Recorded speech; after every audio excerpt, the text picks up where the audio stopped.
tayo. Almusal tayo. Pilipinas, Luzon, Visayas, Mindanao.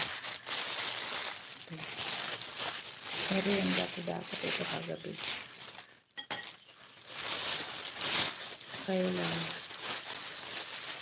alas 10 na, tapos na ako maghapunan.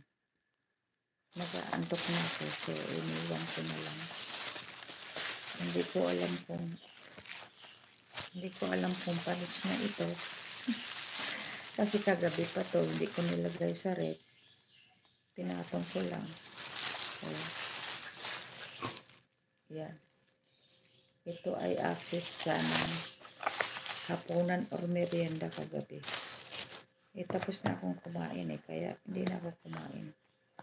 Huwag na kumain pag busog. Pero kumain pa rin ako. Alas 10 na yun. Nag-live ako kagabi. Mga alas 11 yata yun. Kinain ko yung peach mango. Ayan. Ang aga-aga naka-almusal ng Jollibee.